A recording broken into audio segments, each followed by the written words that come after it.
ओम नमः सिद्धेभ्यः। ओम नमः सिद्धेभ्यः। ओम नमः सिद्धेभ्यः। नमः श्री वर्धमानाय निर्धूतकलिलात्मने सालोकानां त्रिलोकानां यद्विद्यादर्पणायते।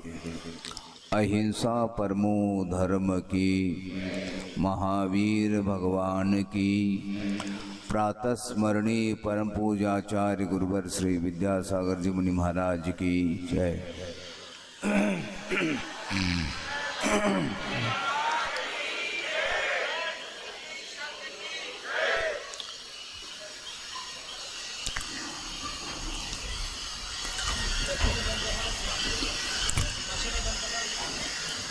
आगम में हमें यह चर्चा सुनने को मिलती है, पढ़ने को भी मिलती है कि कोई भी कार्य होता है, संपन्न किया जाता है, उसमें दो तरह के कारण हुआ करते हैं। एक उपादान कारण और एक निमित्त कारण। उपादान कारण किसको बोलते हैं? जो कार्य के रूप में परिणत हो जाता है उसका नाम उपादान है, और कार्य के पूर्ति में, कार्य को संपन्न करने में जो सहयोग प्रदान करता है उसका नाम निमित्त कारण माना है। छोटा सा दृष्टांत आपके सामने रख करके इस विषय को हम समझाना चाहते हैं और समझने की योग्यता आपके भीतर है। यहीं पर स्पष्ट हो रहा है, समझने की योग्यता, सामर्थ्य आपके भीतर है। ये योग्यता ही उपादान है, और समझाने में जो निमित्त हैं वो निमित्त के रूप में उपस्थित होते हैं। एक घट का निर्माण करना है। घड़ा मिट्टी के माध्यम से घट की उत्पत्ति होती है। उस मिट्टी में घट रूप परिणम करने की योग्यता रहती है, और उसमें बहुत सारे कारण कलापों की आवश्यकता पड़ती है। आप जानते हैं, एक घड़े की उत्पत्ति में उपादान तो एक कारण है और निमित्त अनेक हैं। उसमें कुम्हार हैं, और कुम्हार घड़ा बनाता है, हाथ से ही बनाता है, किंतु बिना चाक के संभव नहीं है। चाक रखता है तो चाक के नीचे कील भी आवश्यक है, और चाक को घुमाने के लिए एक डंडे की भी आवश्यकता पड़ती है। और इसके साथ साथ उस मिट्टी को मुलायम बनाने के लिए उसके भीतर जो कंकर पत्थर आदि हैं उनको व्यवस्थित करने के लिए चालनी के माध्यम से सर्वप्रथम उस मिट्टी को छान लेता है। छानने के बाद अनुपात से उसमें पानी मिलाता है, फिर उसको रोंद देता है। उसके बाद जब लोंदा बन जाता है तो उस चाक के ऊपर रख करके डंडा जब घुमा देता है तो उस समय उस लोंदे के माध्यम से घट का निर्माण होता है। कितने कारण हो गए? कुम्हार भी निमित्त है, चाक भी निमित्त है, डंडा भी निमित्त है, चाक के नीचे कील भी निमित्त है, पानी भी निमित्त है। ये सब निमित्त हैं। एक आध और कोई भी निमित्त है क्या? नहीं, क्या पूर्ण हो गए? हैं? हो गए निमित्त? और कोई निमित्त है?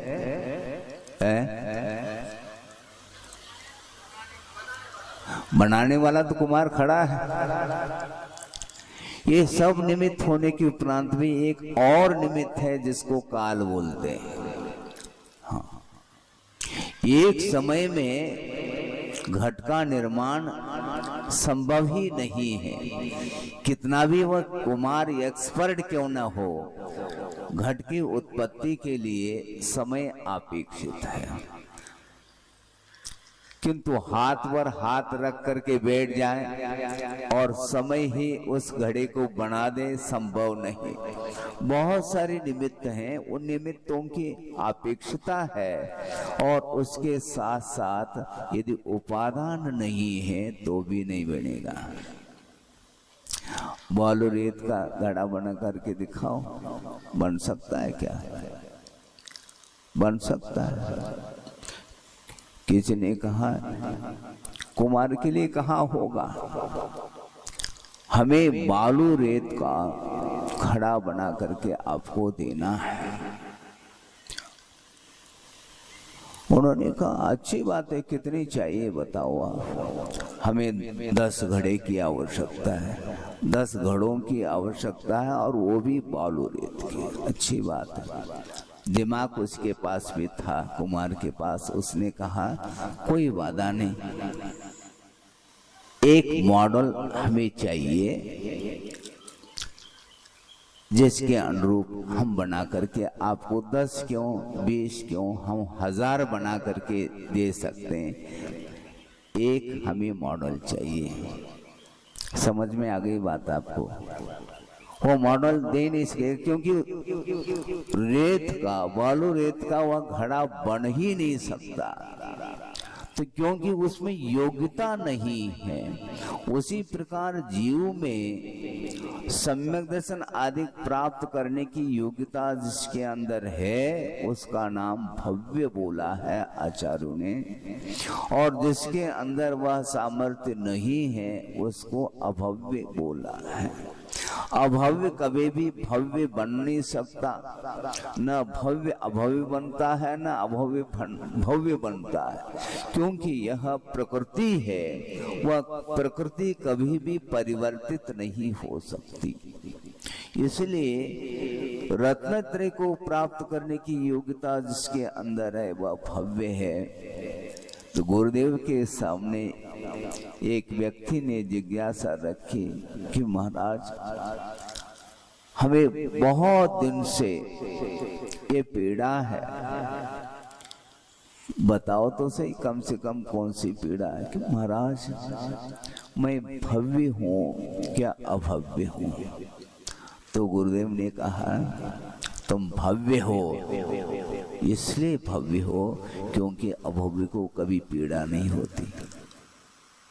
अभव्य को मोक्ष प्राप्त करने की कोई चिंता नहीं, कोई इच्छा नहीं उसकी। इसलिए जिसके अंदर मोक्ष प्राप्त करने की उत्कंठा है, निरंतर वह आकुलित है मुझे कब मोक्ष प्राप्त हो, इस प्रकार का जो भाव जिसके अंदर उत्पन्न होते हैं उसी का नाम भव्य है। इसलिए आप सभी भव्य हैं। ऐसा कहने में बाधा इसलिए नहीं है क्योंकि कुगुरु कुदेव कुशास्त्र को छोड़ करके सच्चे देव गुरु शास्त्र के प्रति आराधना के भाव आपके अंदर जागृत हैं। इसलिए आप सारे सारे भव्य हैं, मुमुक्षु हैं, ऐसे कहने में कोई बाधा नहीं आती। यद्यपि भव्य की पहचान हम और आप नहीं कर सकते हैं, ये दिव्य ज्ञान का विषय है। केवल ज्ञानी ही जान सकते हैं कि कौन भव्य और कौन अभव्य है। किंतु इस प्रकार की जो एक्टिविटी है, जो क्रियाशीलता है, चेष्टाएं हैं, प्रवृत्ति हैं, उन प्रवृत्तियों को, सत प्रवृत्तियों को देखते हुए ही ये भाव अपने आप में स्पष्ट हो जाता है कि सम्यक दर्शन को प्राप्त करने की लालसा जिसके अंदर है वह अपने आप में सम्यक दर्शन को प्राप्त करने के सम्मुख पहुंच जाता है। मिथ्या दृष्टि के लिए ही धर्म श्रवण की आवश्यकता पड़ती है। ये कहावत है ना, जो जाग रहा है उसको क्या जगाना। समझ रहे हैं आप? जो जाग रहा है उसको जगाने की कोई आवश्यकता नहीं है। जो सन्मार्ग पर आरूढ़ है उसको जगाने की आवश्यकता नहीं है। जो उन्मार्ग पर चल रहा है उनको सन्मार्ग पर लाने की बड़ी आवश्यकता है।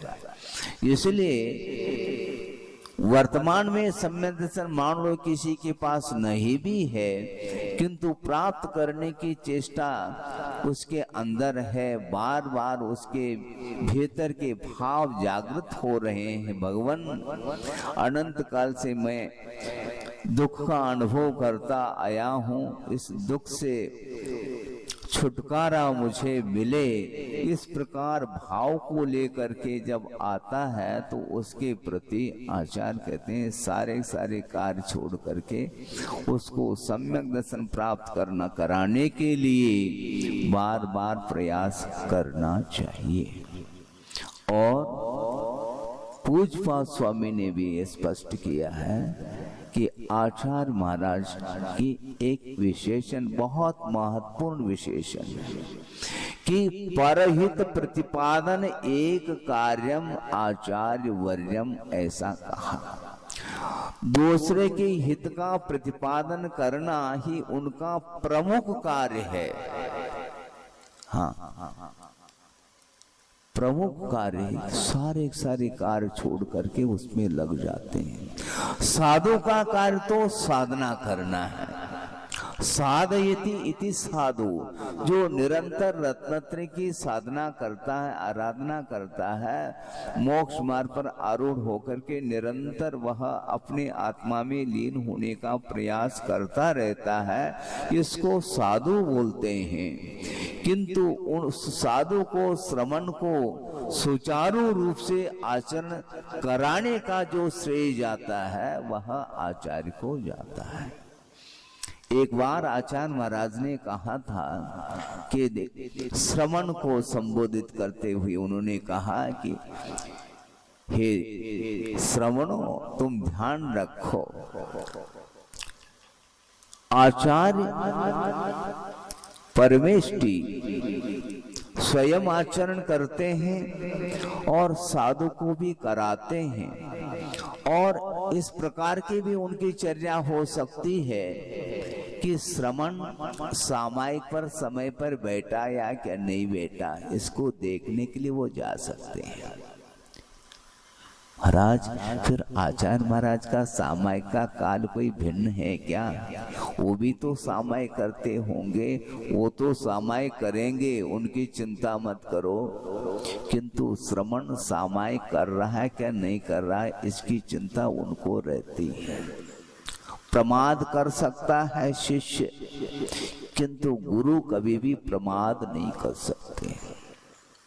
विश्व कल्याण की भावना उनके अंदर निरंतर बनी रहती है, इसलिए अपने सारे कार्य को छोड़ करके वो विश्व कल्याण में रत होते हैं। किंतु ये भी ध्यान रखना, विश्व कल्याण करने वाला व्यक्ति आत्मा का कल्याण नहीं करता हो, ऐसा संभव नहीं। क्योंकि कुंद स्वामी ने ही कहा, पर का हित वही कर सकता है जो स्व का हित करता है। और सर्वप्रथम मोक्ष मार्ग पर आरूढ़ होकर के ही फिर बाद में विश्व कल्याण की बात उन्होंने की है, इसलिए उनकी चिंता मत करो।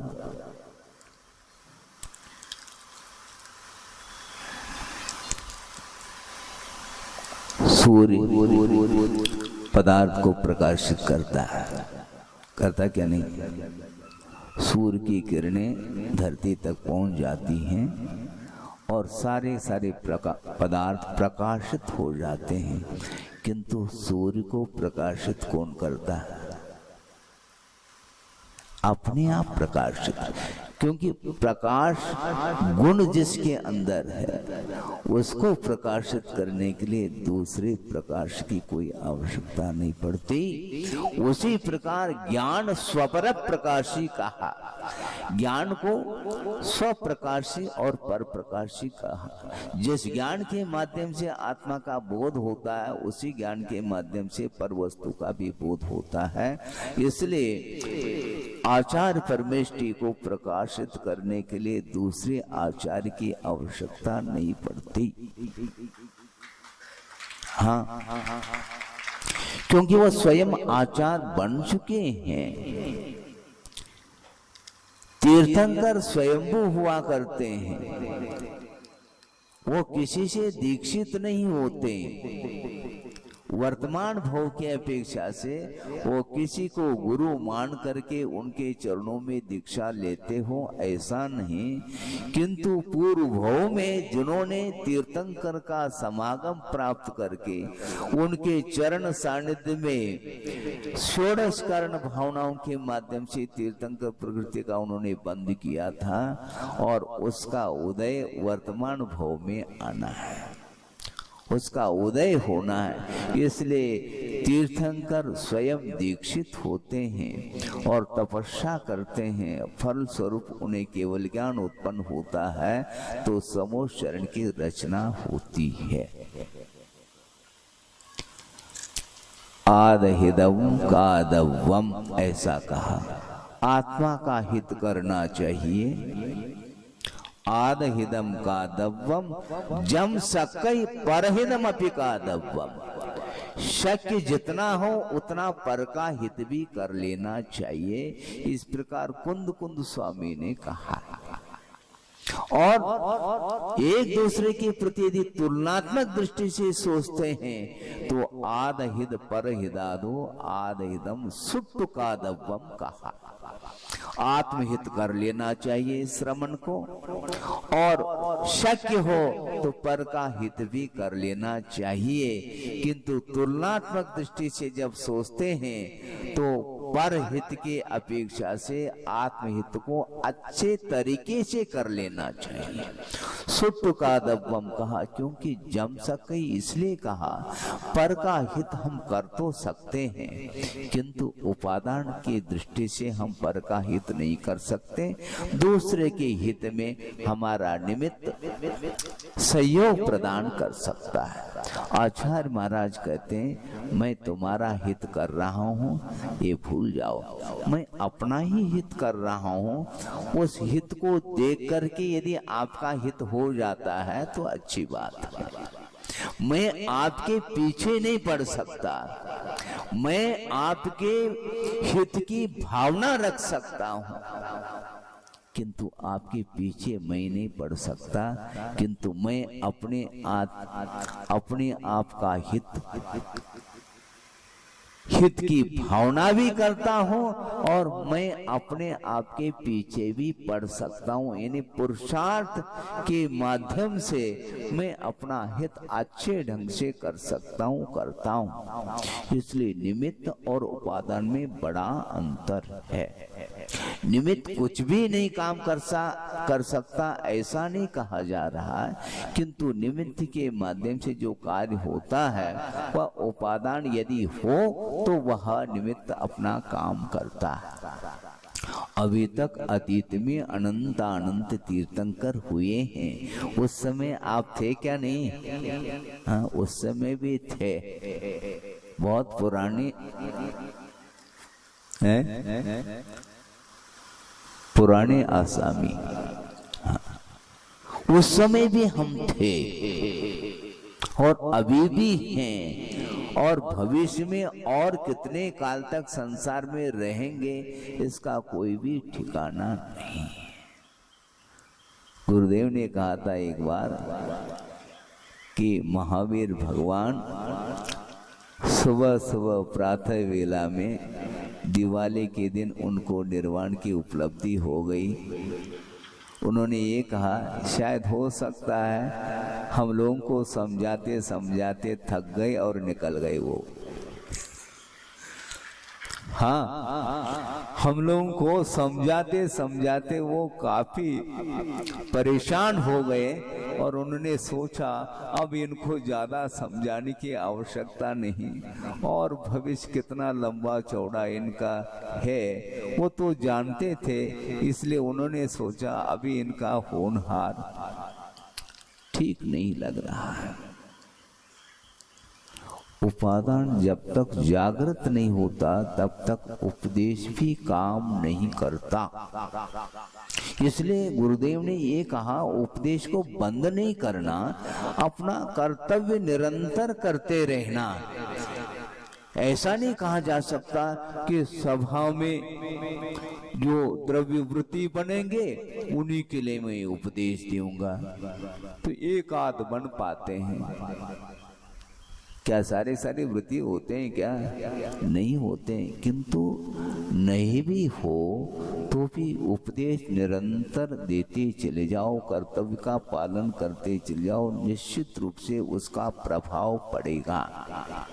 यदि नहीं भी पड़ता है तो स्वयं का तो उपदेश उपयोग लग ही जाता है, क्योंकि स्वाध्याय हम अपने लिए करते हैं और उपदेश भी, धर्मोपदेश भी एक स्वाध्याय का ही अंग है।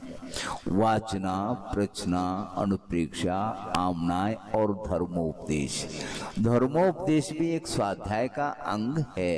तो हम स्वाध्याय करने के लिए बैठ जाते हैं, चाहे यहाँ बैठे चाहे उस कुटिया में बैठे, रूम में बैठे, हमें स्वाध्याय तो करना ही है।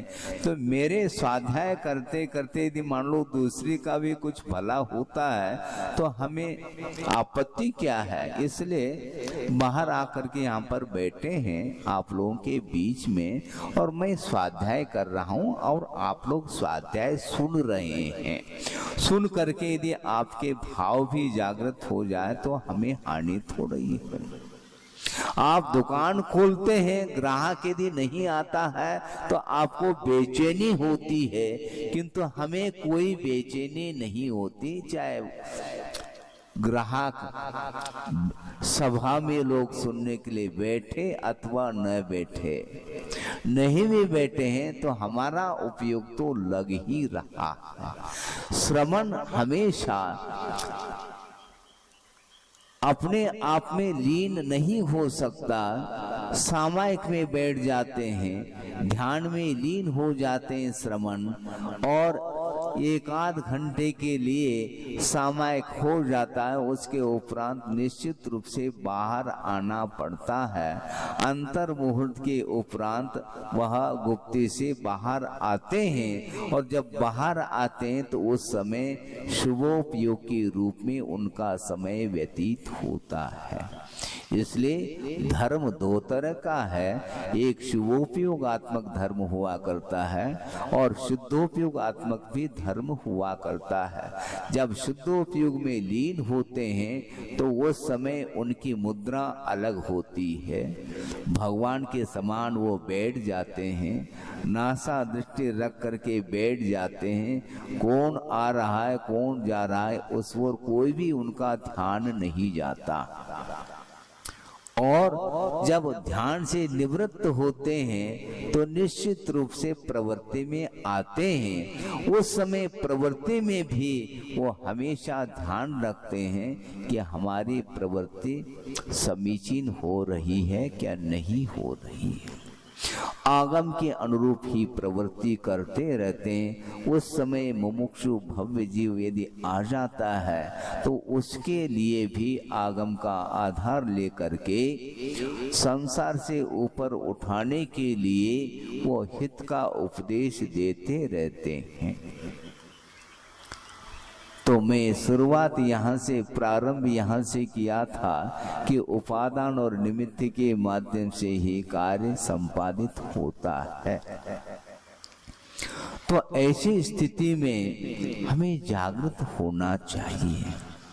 आप सुन रहे हैं, बार बार आचार्य महाराज बीच बीच में पूछते हैं, इसलिए पूछते हैं कि प्रायः सुनते समय, प्राय कह रहा हूं क्योंकि एक्सेप्शन तो हर क्षेत्र में है भैया।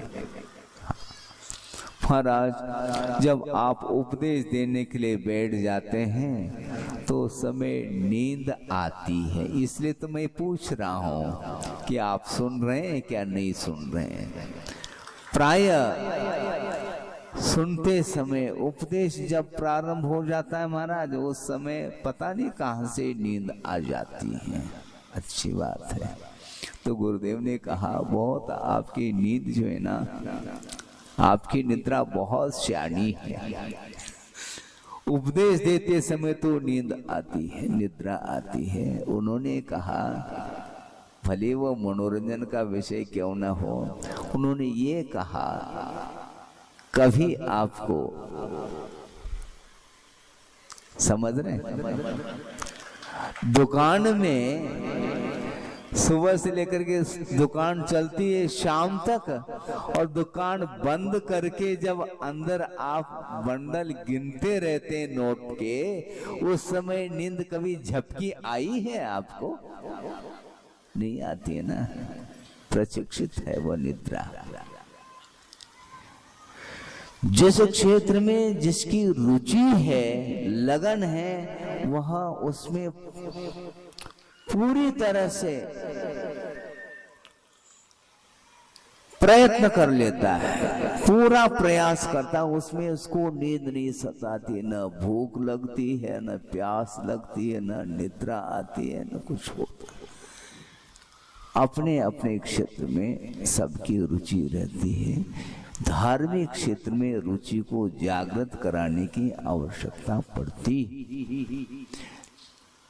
इसके उपरांत भी आचार्य कहते हैं बार बार बार बार उपदेश दो, कोई बाधा नहीं, निश्चित रूप से, क्योंकि भीतर उपादान है, उसको जागृत कराने की आवश्यकता पड़ती है। उसमें कभी भी प्रमाद नहीं करना, ऐसा गुरुदेव ने कहा है। हाँ, यदि आचार्य महाराज इस पद पर नहीं होते, आचार्य पद पर यदि नहीं होते, दीक्षित होकर के साधु के रूप में रह करके अपनी साधना करते रहते, तो उनका कल्याण तो नेट, किंतु हम और आपका जो कल्याण कहां से होता। इसलिए आचार्य ज्ञान सागर महाराज जी ने जो आचार्य पद उन्हें मिला था, आचार्य पद पर कितने साल वो रहे? मेरे ख्याल से 2-3 साल ही रहे। उसके उपरांत उस पद को आचार्य महाराज के लिए दे दिया। प्रश्न ये उठता है, इतनी वृद्धावस्था में आचार्य ज्ञानसागर महाराज थे, लगभग 80 साल के होने को थे, 75 लगभग पार कर चुके थे, तो उतने उम्र में आचार्य पद लेने की क्या आवश्यकता थी? ये प्रश्न खड़ा होता है क्या? नहीं, हाँ होता तो है। लेकिन उन्होंने सोचा मैं ये पद जो ले रहा हूं, मैं अपने लिए नहीं, किंतु परंपरा अक्षुण्ण रूप से बनी रहे, आगम के अनुरूप शिष्यों की परंपरा निरंतर चलती रहे, इस उद्देश्य को लेकर के आचार्य महाराज के भविष्य को उन्होंने जाना था। वो ज्योतिषज्ञ भी थे, ऐसा हमने सुना है, ज्योतिष का भी उन्हें ज्ञान था, और उसके माध्यम से उन्होंने आचार्य महाराज के भविष्य के बारे में भी सोचा होगा, और एक युवा अवस्था में